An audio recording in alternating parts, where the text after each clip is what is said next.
Girl, you have to help me satisfy my husband. I honestly can't take it anymore. Recently, my wife couldn't handle my intensity anymore and went crying to her best friend for help. Wanting to ease the tension between us, her bestie decided to come to our house alone. She showed up in a sexy short dress that barely contained her curves. So I hear you're pretty wild, huh? Let me see what all the fuss is about. My name is Cole Griffin. After 5 years of marriage, my body suddenly went through a second round of development. The growth down there was nothing short of astonishing, and with it came an insatiable appetite. I found myself wanting it 7 or 8 times a day. At first, my wife was thrilled with the change. Every night brought her to the brink of exhaustion in the best way possible. But gradually, I kept growing, and she couldn't handle me anymore. Stop, please, I can't take anymore. You're going to break me. She'd beg me through tears, but I was desperate with need. The urge was unbearable. I'd end up pressing her against the wall, taking what I had to have. Then came the day she finally snapped. Crying, she demanded a divorce. When I refused, she packed up and moved in with her best friend. Days passed. No sign of her coming home. I was going out of my mind. Every night, I'd be so hard I thought I'd explode. The ache was torture. Her best friend caught wind of what was happening. Curiosity got the better of her. Claiming she wanted to help patch things up between us, she showed up at my place ready, it seemed, to offer a different kind of relief. The night she arrived, I was pacing the living room, restless and on edge. The doorbell rang. My heart leaped, finally. My wife had come home. After days of pent-up frustration, I'd finally get some release. But when I opened the door, it wasn't my wife standing there. It was Ramona Lincoln, my wife's best friend. She wore a tight black bodycon dress that hugged every curve. Her breasts strained against the fabric, full and round, impossible to ignore. The hem barely grazed her thighs, leaving her long, slender legs on full display, sheer black stockings giving way to a teasing glimpse of bare skin at the top. I stood there, stunned. My body reacted instantly. I'd been expecting my wife, so I'd answered the door in nothing but loose shorts. The tent I was pitching was unmistakably obvious. Ramona's eyes went wide. You really did grow again. That's bigger than a beer bottle.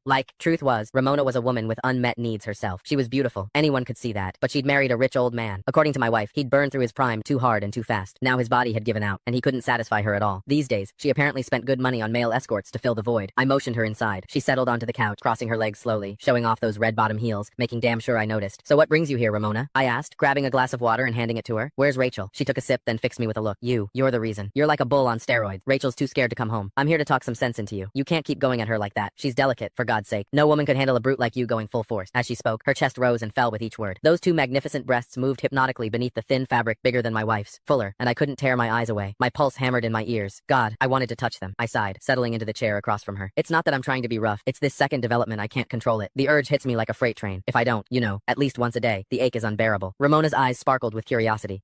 She leaned forward. Men can have second growth spurts, so you're bigger now than before? Can I see? She looked at me earnestly, like it was the most natural request in the world. My heart skipped. Was she serious? You don't just show something like that to your wife's best friend. I don't think that's appropriate, I stammered, even as my mind raced with possibilities. Ramona waved off my hesitation like it was nothing. What's the big deal? This is practically a miracle. I just want to witness it for myself, she insisted, and insisted. Finally, I stopped pretending. Right there in front of her, I slowly pulled down my shorts. I'd never exposed myself to another woman before. The thrill of it was electric. Her hot gaze locked onto me, and that strange, illicit excitement only grew. Ramona had clearly spent time with plenty of male escorts, because she didn't blush, didn't flinch either. If anything, hunger flickered in her eyes. She gulped.